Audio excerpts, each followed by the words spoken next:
Good morning my dear students. तो हमने कल पढ़ी थी साइकेट्रिक इमरजेंसीज। तो साइकेट्रिक इमरजेंसी आपको पता चली होगी कि साइकेट्रिक इमरजेंसीज क्या होती हैं।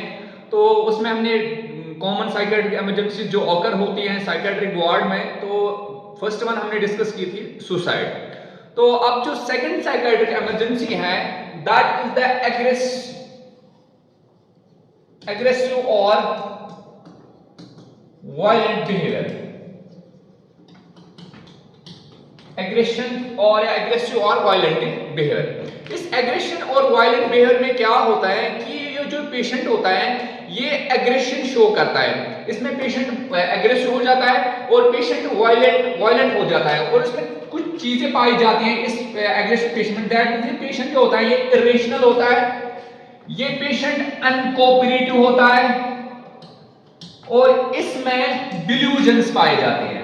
जो एग्रेशन पेशेंट है या वायलेंट पेशेंट है इसमें तीन चीजें पाई जाती हैं। वन इज कॉल्ड ये इरेशनल होता है, ये अनकोऑपरेटिव होता है और ये डिल्यूजन्स होता है। इसमें जो ये वायलेंट बिहेवियर या एग्रेसिव बिहेवियर एक साइकेट्रिक इमरजेंसी है, इसमें ये तीन चीजें होती हैं। अब इसकी इटियोलॉजी है, ये एग्रेशन या वायलेंट बिहेवियर में ये किस वजह से होता है। अगर आपको कल याद होगा मैंने इसमें जो साइकोटिक डिसऑर्डर्स पढ़ाए थे इस सुसाइड के काजेस में, इसी तरह यहाँ पे भी कुछ डिसऑर्डर्स हैं जिनकी वजह से एक पेशेंट एग्रेसिव बन जाता है या वायलेंट बन जाता है, या जिसकी वजह से इसमें जो इरेशनल थॉट्स आ जाते हैं, इसमें अनकोऑपरेटिवनेस आती है और इसमें डिल्यूजन्स आते हैं। दैट इज डिसऑर्डर में पहले आता है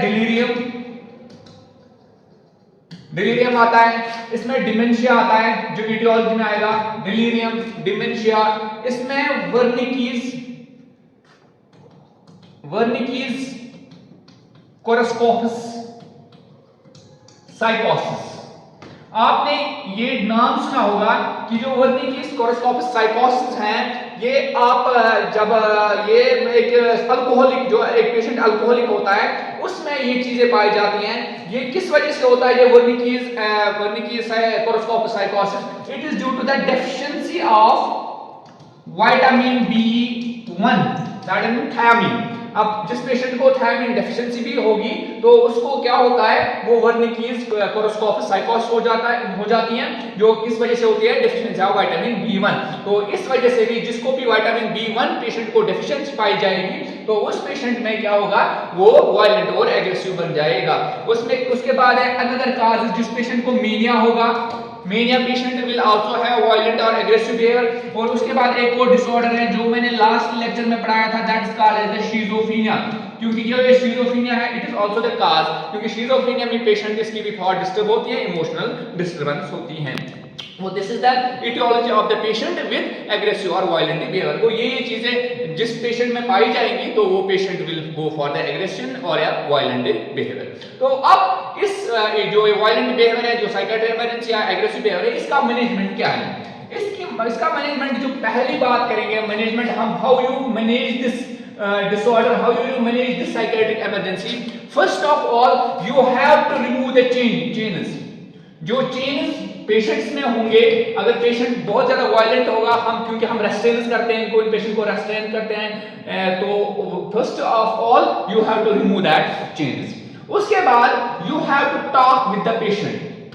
आपको पेशेंट के साथ बात करनी है, पहले पेशेंट की इमोशंस देखनी है, फीलिंग्स देखनी है। तो आपको टॉक इस तरह से करना है कि आपको कामली इसके साथ बात करनी है, आपको फर्म मैनर यूज करना है, आपको आराम से इसके साथ बात करनी है। तो ये this is the second point. उसके बाद थर्ड पॉइंट क्या है कि जितने भी रूम्स में अगर फर्नीचर होगा ज्यादा, अगर फर्नीचर होगा रूम में या आपको फर्नीचर में कोई शार्प चीजें होंगी वो आपको रिमूव करनी है, क्योंकि ये पेशेंट जो वायलेंट पेशेंट होता है ये खुद को नुकसान कर सकता है। क्योंकि इमरजेंसी अगर इसने कोई शार्प इंस्ट्रूमेंट उठाया खुद को भी करेगा हार्म या दूसरों को भी हार्म करेगा। इसलिए जितने भी आपके शार्प इंस्ट्रूमेंट्स हैं, जितने भी आपकी फर्नीचर्स हैं तो वो आपको रिमूव करने हैं। और कल भी मैंने एक पॉइंट बोला था कि आपको एक्सटर्नल स्टिमुलाई रिमूव करना है। एक्सटर्नल स्टिमुलाई होगा लाइटनिंग। आपको पता है कि अब एक नॉर्मल इंसान भी जब रूम में होता है, अगर ग्लेयर ज्यादा लाइट का होता है वो भी इरिटेट होता है। इसी तरह जो साइकेट्रिक, इसकी ऑलरेडी थॉट डिस्टर्बेंस होते हैं, इसका ऑलरेडी मूड चेंजेस होती हैं, तो इसलिए you have to remove the जो भी एक्सटर्नल स्टिमुलाई है इनको रिमूव करना है। और उसके बाद you have to communicate with the patient, patient को कम्युनिकेट करना है, उसके साथ बात करनी है। पेशेंट बात करेगा या नहीं करेगा तो वो आपको देखना है। उसके बाद इस मैनेजमेंट में क्या आएगा, आपको ब्लड सैंपल देखना है, इसका सीबीसी चेक करना है। इसकी सीबी जो कंप्लीट ब्लड सेल काउंट है, इसमें आपको देखना है कि सेल काउंट क्या है, what is the normal cell count है या अबनॉर्मल काउंट है कि सेल काउंट है, वो आपको भी देखना है। और उसके बाद जो पेशेंट्स हैं, यू हैव टू एनकरेज, हमेशा जितने भी ये पेशेंट्स होते हैं psychiatric patient, you have to always encourage them, आपको हमेशा इनको एनकरेज करना है। इनको नेगेटिव पॉइंट्स कभी नहीं बोलने, इनको नेगेटिव फीडबैक कभी नहीं देना, कि जब भी आप इनको पॉजिटिव फीडबैक दोगे तो ये दे विल बी एनकरेज्ड, इनका जो मूड है it will be stabilised.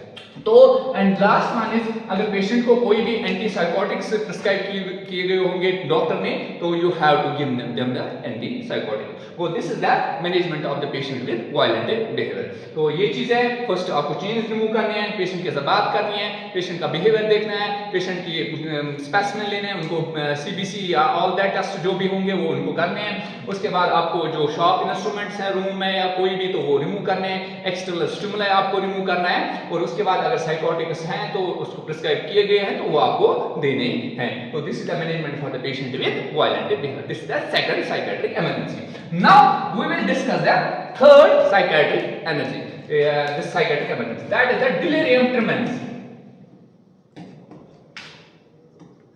Delirium tremens ये एक, जब एक अल्कोहल हम पढ़ते हैं तो अल्कोहल में पेशेंट को एक साइन एंड सिम्टम होता है, that is called as the delirium ट्रेमेंस।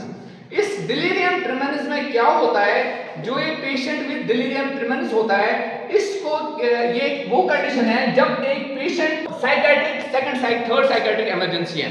जो ये डिलीरियम ट्रेमेंस है, ये एक कंडीशन है जब एक इंसान कंटिन्यूअसली अल्कोहल लेता है, जब इंटॉक्सिकेशन ऑफ अल्कोहल लेता है, जब इंसान कंटिन्यूअसली अल्कोहल लेता है, तो जब ये इंसान विड्रॉल होता है अल्कोहल से, जब ये अल्कोहल छोड़ देता है, जब ये कोशिश करता है छोड़ने की, तो इसमें एक सिम्टम आता है, इसमें एक कंडीशन आती है, that is called as the delirium tremens. That is this is the emergency which occurs due to the withdrawal of the alcohol. तो इस डिलीरियम ट्रेमेंस में क्या चीजें होती है, फॉर एग्जांपल जब एक इंसान विड्रॉल करता है अल्कोहल को, इसको जो शिवरिंग जैसी होती है, इसकी स्वेटिंग होती है, इसको जो we called it as that is उसकी जो मसल वीकनेस आ जाती है। तो इस मसल वीकनेस को, इस साइकेट्रिक इमरजेंसी को हम कैसे मैनेज कर सकते हैं।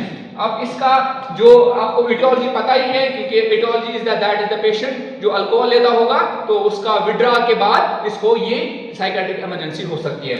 इसके बाद इसका मैनेजमेंट, आप इसको मैनेज कैसे करोगे इस साइकेट्रिक इमरजेंसी को, इस डिलीरियम ट्रेमेंस को। First point is you have to keep the patient in a keep and quiet environment. जो पेशेंट है ये आपको क्वाइट एनवायरनमेंट में रखना है, तो जितने भी आपके एक्सटर्नल स्टिमुलाई हैं वो आपको रिमूव करने हैं। सेकंड पॉइंट इज दैट कि you have to give the sedation, आपको सीडेट करना है पेशेंट को, अगर अवेलेबल, अगर नेसेसरी है, अगर जरूरत पड़े तो you have to sedate the patient. उसके बाद third one is you have to maintain the electrolyte balance, maintain the fluid and electrolyte balance, fluid and electrolyte balance आपको मेंटेन करनी है इसको पेशेंट में। और जो लास्ट वन है दैट इज दैट आपको जो पेशेंट को रीअश्योर करना है, reassure the patient and the family, आपको दोनों को रीअश्योर करना है, पेशेंट को भी और फैमिली को भी। उनको हेल्थ एजुकेशन देनी है, उनको आपको सपोर्ट देना है, इमोशनल सपोर्ट, तो उस वजह से जो पेशेंट है